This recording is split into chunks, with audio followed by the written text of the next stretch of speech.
नमस्ते, स्वागत है आपका मेरे YouTube चैनल पर। मैं पूजा। आज हम आपके लिए लेकर आए हैं देवोत्नी एकादशी की कथा। देवोत्नी एकादशी पर क्या पढ़ा जाता है? देवोत्नी एकादशी पर पढ़ी जाती है प्रबोधिनी एकादशी का महात्म्य और कथा। तो चलिए बिना टाइम वेस्ट किए चलते हैं हमारी आज की वीडियो की तरफ। नारद जी ने ब्रह्मा जी से कहा, कार्तिक शुक्ल पक्ष में कौन सी एकादशी आती है जिसमें भगवान गोविंद को जगाते हैं? ब्रह्मा जी बोले, मुनि श्रेष्ठ, उसे प्रबोधिनी एकादशी कहते हैं। प्रबोधिनी एकादशी के दिन प्रबोधिनी एकादशी का महात्म्य व्रत में जरूर पढ़ना चाहिए। इससे पापों का नाश होता है और पुण्य की वृद्धि होती है और उत्तम बुद्धि वाले पुरुषों को मोक्ष मिलता है। इसे देवोत्नी एकादशी भी कहते हैं। इस दिन अगर जो उपवास रखते हैं उन्हें अजार, अश्वमेध और 100 यज्ञों का फल मिलता है। तब ब्रह्मा जी बोले, जो भी मनुष्य भक्ति पूर्वक उपवास करता है, हरि बोधिनी एकादशी उसे ऐश्वर्य, संपत्ति, उत्तम बुद्धि, राज्य और सुख देती है। आपने जो भी बड़े बड़े पाप पहले के हजारों जन्मों में किए हैं, उन सबको यह एकादशी खत्म कर देती है। जो लोग इस एकादशी का मन से ध्यान करते हैं तथा जो उसके व्रत का अनुष्ठान करते हैं, उनके पितृ नरक के दुखों से छुटकारा पाकर मोक्ष जाते हैं।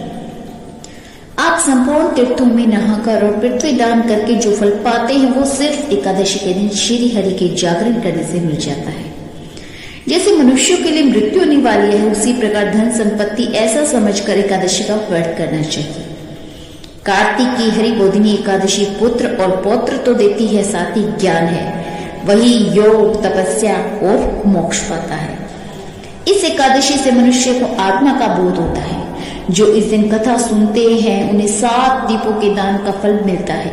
जो कथावाचक की पूजा करते हैं उन्हें भी उत्तम लोक मिलता है। कार्तिक मास में जो तुलसी से भगवान की पूजा करता है, वो 10,000 जन्मों के पाप क्षमा करा लेता है। जो कार्तिक में वृंदा का दर्शन करता है, वो 1000 युग तक वैकुंठ में निवास करते हैं। जो तुलसी की जड़ में जल डालते हैं, वो निसंतान नहीं रहते। उनका वंश फलता फूलता है। जिस घर में तुलसी होती है, वहां सर्प नहीं आते हैं। जो तुलसी के पास श्रद्धा से दीप जलाते हैं, वो उनके हृदय में दिव्य चक्षु का प्रकाश होता है।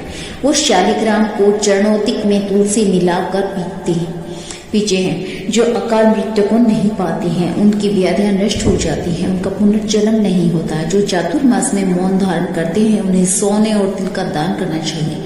जो कार्तिक मास में नमक का त्याग करते हैं, उन्हें शक्कर का दान करना चाहिए। और एकादशी से पूर्णिमा तक दीप जलाने से महापुण्य मिलता है। इस दिन नदी के तट पर दीप जलाने चाहिए। इस एकादशी पर यह महात्म्य सुनने से अनेक गोदान के बराबर फल मिलता है। अब हम सुनेंगे कथा। एक राजा के राज्य में सभी लोग एकादशी का व्रत रखते थे। एक दिन किसी दूसरे राज्य का एक व्यक्ति राजा के पास आकर बोला, महाराज कृपा करके मुझे नौकरी पर रख ले। तब राजा ने शर्त की कि ठीक है, रख लेते हैं, लेकिन एकादशी पर तुम्हें अन्न नहीं मिलेगा। एकादशी के दिन जब उसे फलाहार का सामान दिया गया तो वह राजा के सामने गिड़गिड़ाने लगा, मैं तो भूखा मर जाऊंगा, मुझे अन्न दे दो। राजा ने उसे शर्त की बात याद दिलाई, पर वह अन्न छोड़ने को राजी नहीं हुआ।